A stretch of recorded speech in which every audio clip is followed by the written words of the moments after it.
క్రిష్ అయితే సత్య వాళ్ళ ఇంట్లో సాంగ్స్ పెట్టుకొని టీవీ చూస్తూ ఉంటాడు. ఇంతలో అక్కడ ఉన్న సాంగ్‌నైతే చూసి నేను కూడా సంపంగిని ఇలా చేస్తే బాగుండు కదా! అని చెప్పేసి అయితే అనుకుంటూ ఉంటాడు. ఇంతలో క్రిష్ అయితే సత్యని చూసి తను నా భార్య కదా! నేను ఇలా చేసినా తప్పు లేదు అని చెప్పేసి అయితే సత్య ఉన్న దగ్గరికైతే వెళ్తూ ఉంటాడు. ఇంతలో అక్కడ ఉన్న సత్య అయితే బట్టలు సర్దుతూ ఉంటుంది.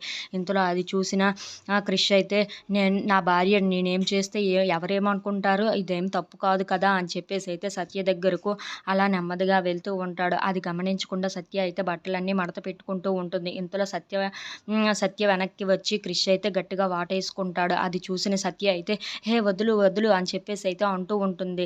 "ఇంతకీ నువ్వేం చేస్తున్నావు? వద్దు, వదులు" అని చెప్పేసి అయితే అంటూ ఉంటుంది. ఆ మాటలకి అక్కడ ఉన్న క్రిష్ అయితే ఇది నాకు చాలా ఆనందంగా ఉంది అని చెప్పేసి అయితే అంటూ ఉంటాడు. ఆ మాటలకి అక్కడ ఉన్న సత్య అయితే "హే! వదిలిపెడతావా లేదా" అని చెప్పేసి అయితే గట్టిగా అరుస్తూ ఉంటుంది. ఇంతలో అక్కడ ఉన్న క్రిష్ మాత్రం ఏమీ పట్టించుకోకుండా తనని అయితే గట్టిగా హగ్ చేసుకుంటూ ఉంటాడు. ఇంతలో అక్కడ ఉన్న సత్య అయితే క్రిష్‌ని అయితే గట్టిగా నెట్టేస్తూ ఉంటుంది. అది చూసిన క్రిష్ అయితే ఒక్కసారిగా షాక్ అయిపోతాడు.